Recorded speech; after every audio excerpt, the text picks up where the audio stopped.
Hello there guys, welcome to Dino's Vault. Welcome to my first ride review of the all new Activa 125 BS6 model. Everything that you need to know about the scooter is what is coming up in this video. So without further ado, let's get started with this review.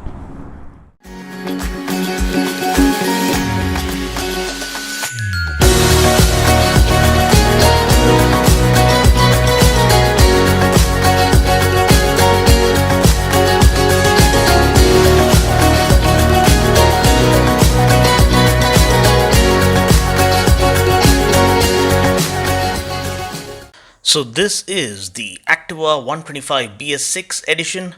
Honda chose to call it a quiet revolution, and trust me, it is extremely quiet and refined. In fact, it is so refined that it almost feels like an electric scooter. It is indeed so damn quiet. So first, how different is the BS6 model compared to the BS4 model? Let's start with the differences between the BS6 and BS4 engines. Now BS6 stands for Bharat Stage 6, and this is the government emission regulation standard to make the vehicles more environment friendly and reduce the pollution levels caused by the vehicles. Please note that all this has to do with the fuel being used. With the April 1st 2020 government deadline drawing near, all fuel stations will start offering BS6 fuel by April 2020, and to make the engines run on BS6 fuel, the necessary technical changes have to be made. Please note that BS4 and BS6, the difference mainly deals with the sulfur content in the fuel. A BS4 fuel contains 50 ppm or parts per million of sulfur, whereas the BS6 fuel contains only 10 ppm. Therefore, technical changes will have to be made to the engine to run smoothly on BS6 fuel.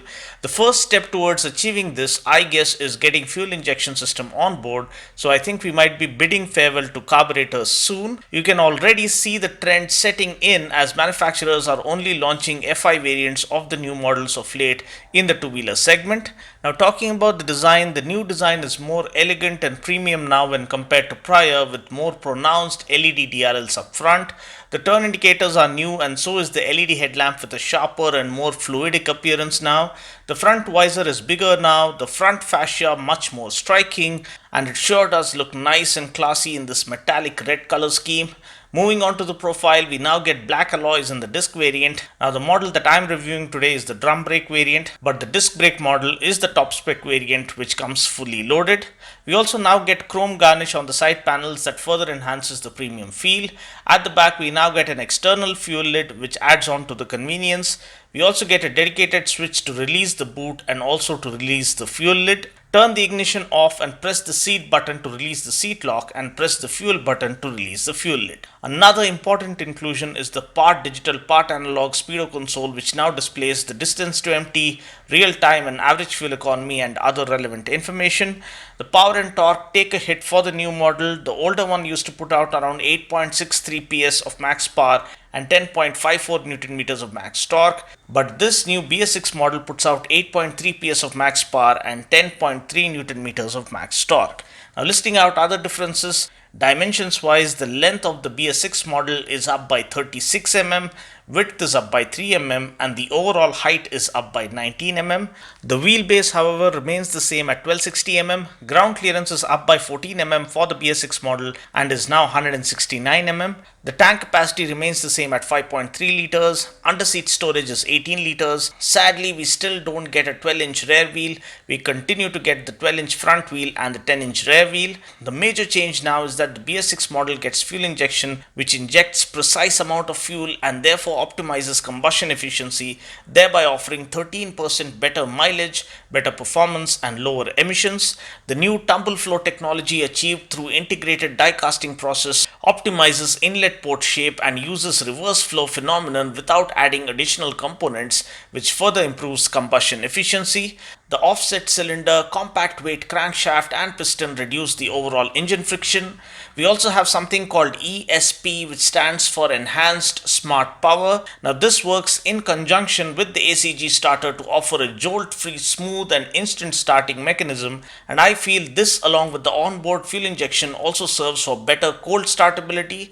The ACG starter motor also removes gear meshing, the gear engagement noise, and thereby reduces the overall maintenance. Please note that ACG stands for Alternating Current Generator. Now Honda claims this BS6 engine to be all new. The 124cc fuel injected BS6 compliant engine puts out 8.3 PS of max power at 6500 rpm and 10.3 Newton meters of max torque at 5000 rpm. The switchgear is new as well. We now get a high beam flasher which would really come in handy. The engine kill switch comes integrated with the starter button in this drum brake variant. The disc brake variant also gets the idle start stop technology, just like Hero Destiny 125 getting the iSmart technology.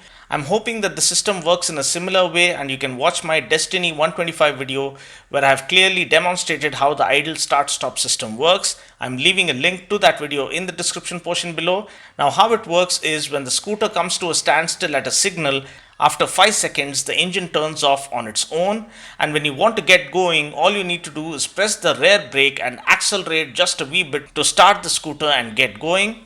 I'll be reviewing the disc brake variant as soon as it is available here in Hyderabad, so please stay tuned for that.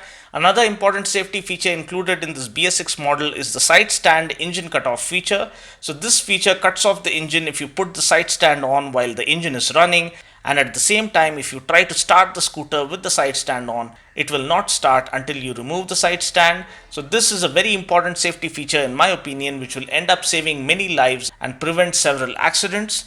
Apart from this, we also have Honda's Combi brake system with equalizer, which automatically engages the front brake even if you end up using only the rear brake. Now the scooter itself feels extremely refined, which is what we expect when the branding reads Honda. But one thing to note here is that the instant acceleration and the instant pickup is missing. The acceleration is more linear and more smooth. The scooter does feel stable at speeds of around 70 km per hour. The front telescopic forks provide for a superb front end feel and offer smooth and plush ride quality. The braking is decent enough. The seat is nice and spacious, offering more than adequate room for the rider as well as the pillion. Overall, the Activa 125 BS6 is a lot smoother and more refined, but the power and torque delivery is slightly curtailed to abide by the new emission norms. So in terms of fit and finish and build quality, this new BS6 model is much better. It looks more elegant and upmarket. We get a full metal body structure. The scooter offers superb ride quality, good braking performance, and comes across as a sensible, future-proof proposition overall. The mileage as claimed by Honda will now be 13% better than the preceding model. Though there is no official claim as of yet, I feel anything around 45 to 50 kmpl should be a realistic expectation in the real world conditions. Price ex-showroom Hyderabad starts from Rs 69,618 and goes up to 76,688 for the disc brake top spec model. Well, this concludes my review of the Honda Activa 125 BS6 model. I just hope you found this video useful. Please stay tuned for all the action right here at Dino's Vault. I'll catch you guys in the next video. Until then, take care, God bless, and ride safe.